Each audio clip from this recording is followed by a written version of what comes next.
On Tuesday night, President Obama will lay out the agenda he wants to define his 6th year as president when he delivers his State of the Union address. The White House has signaled that the president will focus on economic mobility. It's a message that Democrats are running hard on heading into this year's midterm election. And senior Obama advisor Dan Pfeiffer sent out a preview of the speech yesterday that reinforced it. Quote, 3 words sum up the president's message on Tuesday night: opportunity, action, and optimism.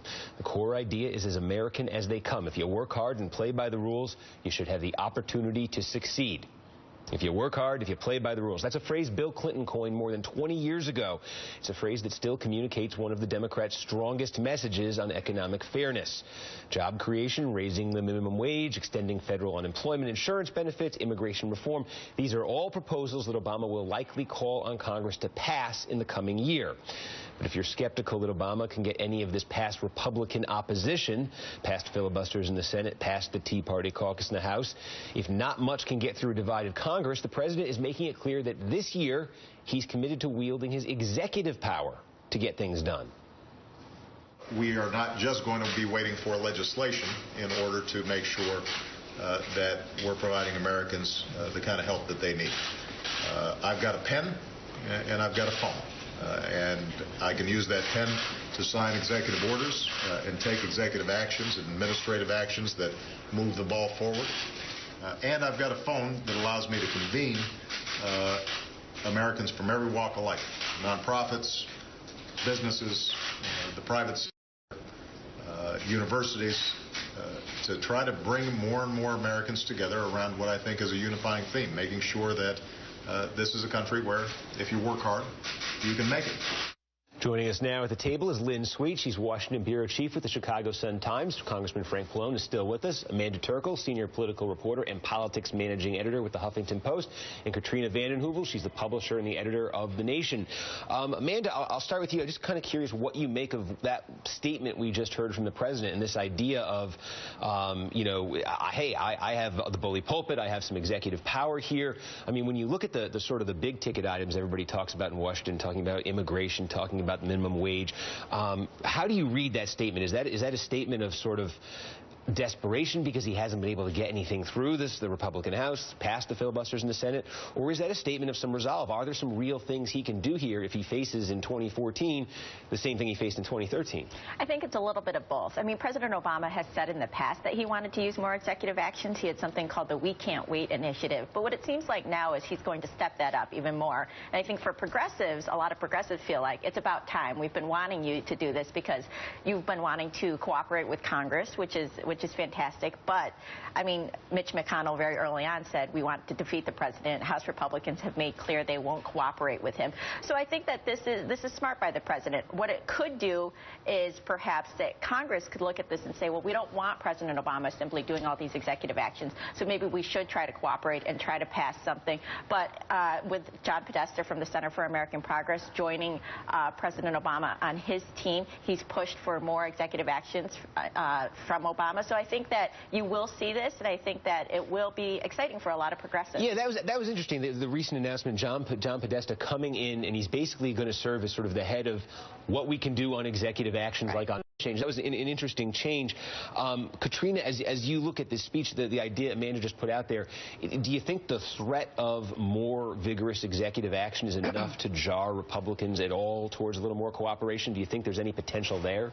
By the way, there's already cooperation. I mean, my column in the Washington Post next week is about transpartisanship. You have a Tea Partier working with John Conyers, the most liberal member of Congress, to push legislation to curb the NSA. You have David Vitter working with Sherrod Brown, 2 banks to fail, and Elizabeth Warren, the great crusader against Wall Street excesses, working with John McCain. But I think this speech needs to be viewed against the backdrop of a progressive resurgence this past year.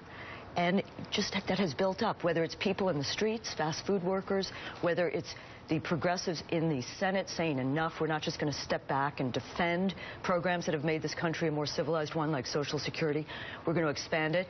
So I think the president is being moved by a constituency that has waited too long and is saying, we can't wait. So let us move forward. But so what, Lynn, to me, I'm looking at the calendar, and there's the speech this week, and we can expect the president to call for probably probably raising the minimum wage. And last year, I think the call was for $9. Now there's a little bit more momentum. It's going to be $10.10. It's going to be indexing. We can expect the call for, comprehensive immigration reform. That got through the Senate last year, absolutely died in the House. The key thing that I'm kind of looking at is a few days after this speech, the House Republicans will have their retreat, and they will supposedly sort of come up with their plan for the year. Do you think that the House Republicans, who had stymied so much of what Obama's tried to do you think their experiences in 2013 with the shutdown, with the low poll numbers, with all that, do you think anything might come out of that retreat that would change their approach in 2014 at all? No, and take note that while they have their retreat, Obama, after the State of the Union, is going to go to Prince George County, Pittsburgh, Nashville, Milwaukee, so he will continue to have the upper hand if you just talk about plain media exposure to amplify what was in this speech. I think the House, as everyone in the panel knows and as your viewers know, it's leadership driven. So I would think what a retreat like this might be more is to find consensus on what leadership wants to do, or for leadership to find out where they might go tread carefully than to have a response. And, just one quick thing, this quest to find common ground on the mega issues, well, I see nothing changing. And in 5 years, the Obama team hasn't found any way to change things, which is why he's talking on this pen and pencil stuff. I mean, this is the president saying, well, I'm going to nonprofits and universities. Whoa, I mean, but when you talk about these big ticket things, like take immigration, Congressman, as an example, you did have the bipartisan thing that got through the Senate last year, and it's absolutely died in the House. Your conversations in the House with Republicans in the House, with your own party in the House, is there any optimism that the kind of immigration bill that made it through the Senate last year, this real comprehensive path to citizenship bill, is there any optimism that that has a chance in 2014? I am going to be the optimist, because I really do think now that there is a bit of a consensus that we have to move on immigration reform, as you said. As you know, the Speaker Boehner, keeps talking about an alternative to the Senate bill. Unfortunately, doesn't have a pathway to citizenship, which is, I think, where we need to go. But at least they're talking, a little more comprehensively about how they have to address immigration. And is that something that could ultimately be acceptable to Democrats, short of the path to citizenship? But with no, I think you have to have a pathway to citizenship. But I think that the Republicans may ultimately get there, and it may not be as comprehensive as we want. But if it has a pathway to citizenship, that would be progress. The other thing I wanted to say is, this whole concept of the loss of the American dream, the fact that there isn't an opportunity anymore if you work hard and you do the right thing to get ahead and to do well and find a job. I think that the Republicans are concerned about that as well. Now, they may not go along with what we want to do, which is increase the minimum wage, have unemployment compensation, have a job creation bill. But I think there is this, they understand that the middle class is shrinking, and that something needs to be done, that this income inequality. Economic mobility is going to be a big theme, and we're going to pick it up right on the other side. So you're just starting to talk about, too, how economic mobility is going to be a major theme of this speech. And Katrina, I know you had something to say there. Well, I mean, first of all, the idea of tackling inequality as a right versus left issue is ridiculous. It's right versus wrong. But what the president is going to speak to is what's going on in this country. People in motion seeking a system that works for working people and isn't rigged against them. 13 states, by the way, in 2014 increased the minimum wage. So there's progress going on, even as a Congress is gridlocked. So I think we're a lot, and I do think that the executive action piece, if used wisely and with consistency, is very important, and he could give edge to this speech. Launch a good jobs initiative.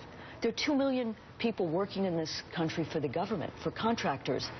Those companies should go high road and give their workers a good minimum wage, a decent living, and pay attention to labor laws. So, but where does it, I mean, it look like increasing the minimum wage is not the be-all and end-all of economic mobility and inequality, but from a policy standpoint, it seems like right now I'm looking at this and saying, where is the Republican support for raising the minimum wage, and where could it come from? Can he do something to bring that support about? It's not, and one of the reasons Democrats have a lot of support from the trade unions is that a lot of federal, state, and local projects do pay good union wages, which is why within the union movement there's a schism sometimes between the public sector unions and the trade unions. But a quick point, if I may, on income inequality. I think Democrats have to be careful about not igniting or exacerbating, in a sense, a class warfare. Obama has talked about so much in these areas about helping the middle class. If you go to income inequality, and I think that there has to be done with some ear and sensitivity to the middle class not taking this as the 1% on the bottom fighting the 1% on the top. I guess the question on that then, Amanda, is or the many percent the climate we're in though right now, has it changed our politics where a message like Lynn is talking about, given the really lack of a strong recovery since the meltdown in 2008, and given that the real gains have been at the very, very top, the top 1%, even within the top 1%, has that created a different climate where the middle class maybe is more receptive to this kind of message? Well, I mean, I think it has created that sort of 99%, 1% climate where you hear income inequality in the middle class. Many people in the middle class are looking at, well, I don't have the same opportunities that my parents did. And, President Obama in his State of the Union focusing on this will help the sort of the agenda, the tone, I guess, as Democrats campaign more in 2014, and Republicans still haven't quite figured out how to talk about this. You had Eric Cantor on the floor recently saying that we are concerned about employment, not unemployment. That's great, but there are a lot of people unemployed who need some help right now. So you can't just focus on employment. You have to help those people who are unemployed, and Republicans are still figuring out how to deal with this.